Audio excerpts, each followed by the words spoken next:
Hi there. About to get run over. Evening, Prime Minister. Lovely to see you. Nice to see you. Thank you very much. Thank you very much. I'm well. No doubt. And I think they're going to introduce you ever so, yep, just on time. I'd better refer to the early intervention services for young people. I've known Pat for quite a number of years now. The biggest mental health investment that has been made in a federal budget. I'm very proud of that. And I'm also very proud of the fact that we've worked so closely with so many persistent and persistence paid. Thank you. And Professor McGorry, the elements for you, what do you think are the most transformational parts of the package? Well, look, as the Prime Minister said, in Australian mental health history, if I can use that term, because it's very significant, and it's happened in a obviously a pretty tense, financial climate, which we really you can feel it in the community. I think, can't you? That this is an issue that's reached a tipping point. There's no turning back, and we're going to build on this for the next decade, we hope. And we've got, I think, a tripartisan recognition of that now, haven't we? And so it's a really great position for Australia to be in. I want to move past the specific detail. Obviously, we know that very well. We know how many MPs have been barraged by their constituents on this issue. We know about the advocacy of Professor McGorry. Were you surprised by the public momentum that built? I wasn't surprised, no, because I think Pat is right to say it was an issue out there in the community and an issue at the time for which was increasingly coming. What's really changed, I've seen the community dialogue about mental health, is the degree of openness of families and individuals, of communities about mental health issues. When you've got that change happening, that degree of openness, I think you can tell that community attitudes are changing, and that's a great thing. It means right from, having a talk to the next door neighbour and not bringing stigma into the conversation, all the way through to this country. And he struggled to get work for a while. We came in the middle of a drought and an associated economic downturn. He loved. And the most significant job over his adult life, and he retired as a psychiatric in Adelaide from work. You could see the models of care changing, so it went from closed in, institutionalised, don't talk about it. In a difficult financial time, it's still possible for the Prime Minister's government and the Prime Minister personally to actually say mental health is so important that it is actually phone calls and contacts today, and the media reaction too. There's just a resonance out there which says Australia's made a big statement here. Climate change and the economy, two other slightly tricky ones. Mental health.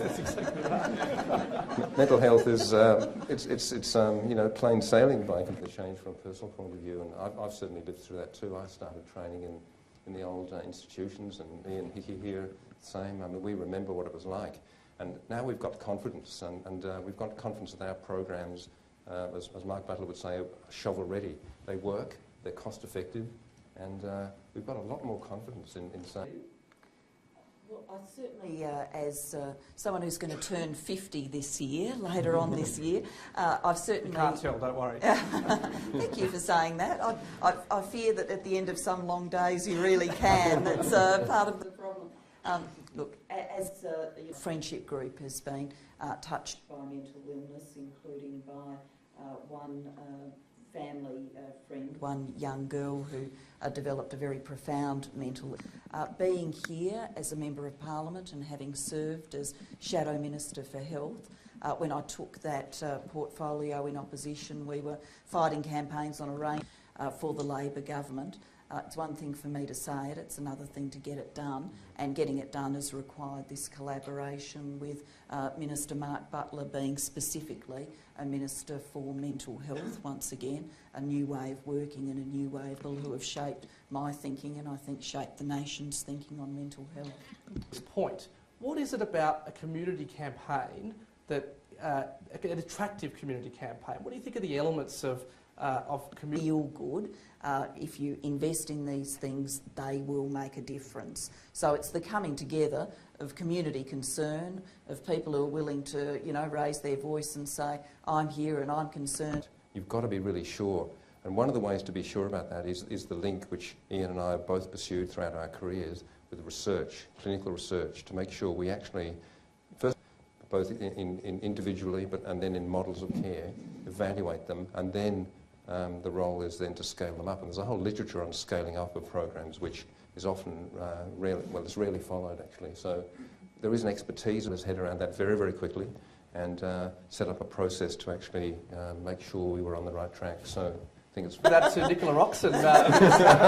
He's coming up next for everybody. I wasn't necessarily talking about mental health. Right. I thought you might be, on the non-accelerating inflation rate of unemployment or something. No, not the Nauru. Well, this package is about building resilience in children, so that's very important. So the adults of the future have that sense of resilience and ability to cope. This package is about early intervention for teenagers and young adults. This is the Headspace model and then the EPIC model. So Pat's work, where there are services around the country that Pat and others have very clearly proved that early intervention will make a difference for their lifetime path. So that is a big part of this package. I understand that, and Pat will correct me if I'm wrong, but EPIC's been up and running for about 20 years in Melbourne. So some out there in the community are saying, wow, this is long overdue. Why do you get the sense that, do you resonate with those people who think that this is long overdue, and why do you get the sense that it has taken so many years for these models of care to be at the forefront of the political debate? Well, I think it's probably what we were talking about before. It needed the elements of people prepared to have the community discussion rather than thinking this is something they should not acknowledge themselves. So, many people are pretending that they didn't have a problem with depression or something like that. I mean, if we look back over my lifetime, there's certainly I can think of people perhaps older than me that now I think about it, looking at with my eyes now as opposed to my young adult eyes, clearly had some sort of mental health condition which probably could have been treated, but people didn't talk about it, they didn't acknowledge it. So we needed that to change. We needed the evidence to be solid, the clinical work and research say that when we were making those tough choices, this really needed to be at the top of the list. Another question, if I can, Prime Minister. This is from Alicia Wilson, and she's asked online... There's a flurry of stakeholders putting out their reactions, and many of them have been locked up in the budget lockup for many long hours. So whether they are at the most happy point of their lives, finally, running out of the budget lockout. We were pretty happy. No, you probably were pretty happy, but I think that budget lockup's not that much fun, really, is it? One thing that caught my eye last night is the National Farmers Federation. You'd say, okay, well, they'd want to get in a budget lockup and they'd be looking up, drought assistance and agriculture. They are looking to invest in Australia because of this infrastructure that we are developing, Headspace, EPIC. Well, I suppose one of the unusual things about politics is you've best done your job if something that was a huge change subsequently becomes unremarkable, that it's actually just part of the backdrop and part of the world that we live in. This equal opportunity laws, once again, a transformational change, making it not lawful in this country to say you can have the job because you're a man and I can't have it because I'm a woman. And that didn't happen. That happened in my lifetime. Once again, a Labor government piece of legislation. And I actually go to schools and I joke with girls in high schools. I say to them, when was it in this country that you think an employer could have said to a woman, I'm not giving you the job because you're a woman? When do you reckon that was last lawful in this country? And they'll say, 1850? You go, no, not exactly. But it just goes to show transformational change has best done its job when it's become normal and we all say to each other, wasn't it always like this? So if at the end of 10 years, was always Headspace and there was always EPIC and there was always these services, what's everybody going on about how much change there's been? This is just part of our world now and this is what we expect it to be. Then you kind of know you've done your job. Thank you very much, Prime Minister. Thank you. Could I just, before we you finish... can very quickly add in, then we really need to... I just want to personally thank the Prime Minister for her support for this very important reform, and also the ministers, Minister Roxon, Minister Butler, and all your colleagues who we've pestered unmercifully over the last... sorry to those.